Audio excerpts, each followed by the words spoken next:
Welcome to a special presentation of 6 News. For the next hour, we'll examine and review voter information with Secretary of State Jocelyn Benson, Attorney General Dana Nessel, and your host, Sheri Jones. This is Making It Count.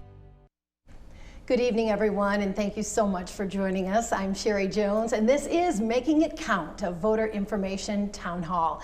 Thanks to the Michigan Association of Broadcasters, this program is running on stations across the state. So from Marquette to Detroit, we'd like to welcome all of you watching us on air and online. We're going to spend the next hour answering your questions about voting and the 2020 election. Welcome parents, grandparents, friends, and students as WLNS presents Celebrating the Class of 2020. Thank you so much for joining us. I'm Sheri Jones. Tonight we honor the senior class of 2020. Unlike most who came before them because of the global pandemic, their final year of high school came to an abrupt end. For some, their last day came and went without any fanfare. That being said, graduating high school is still a huge accomplishment, and we want to take the next hour to celebrate. Throughout this program, you'll hear speeches from famous coaches, lawmakers, and local valedictorians, all giving the class of 2020 their congratulations and words of wisdom as they transition into the next chapter of their lives. You'll also see pictures of 2020 seniors submitted by the graduates as well as their parents. We begin tonight with the University of Michigan football coach Jim Harbaugh and Michigan State University basketball coach Tom Izzo. Hi, Siobhan. Tom Johnson is a survivor. He worked for the Michigan Department of Corrections fugitive team and caught a very bad case of the coronavirus while he was guarding a prisoner at the hospital. Now, at one point, doctors put his odds of survival at less than 10%, but he beat those odds and recovered. On Tuesday, I was fortunate to be there when he was released to go home. What a celebration it was for Tom Johnson, being cheered by the nurses and doctors who cared for him inside the hospital to outside as a parade of patrol cars from around the state celebrated his victory over COVID-19. It's the nurses in ICU that kept me alive. It was the doctors that kept me alive. All I had to do was breathe.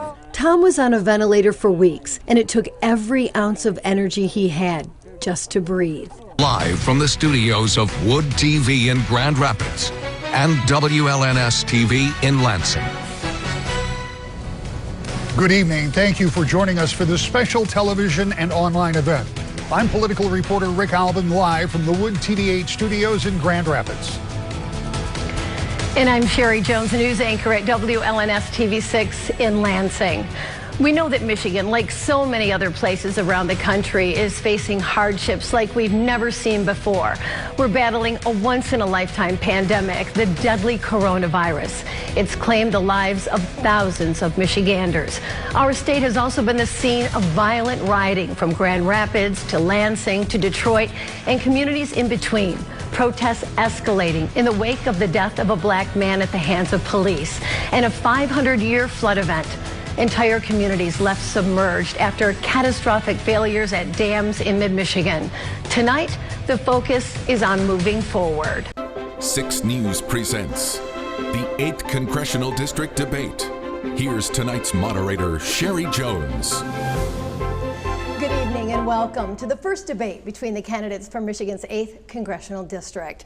Tonight's debate will feature incumbent Democrat Alyssa Slotkin and challenger Republican Paul Young. Now, for your reference, Michigan's 8th district stretches from Ingham County east, including Livingston and the northern half of Oakland County. It's made up of urban, suburban, and agriculture areas. For years, it was a Republican stronghold. In 2018, Alyssa Slotkin won the seat, beating Republican Mike Bishop, and brought the district across the aisle. Now the first-term Congresswoman is facing a challenger, Republican Paul Young, successfully navigating through the August primary to earn his place on the November ballot.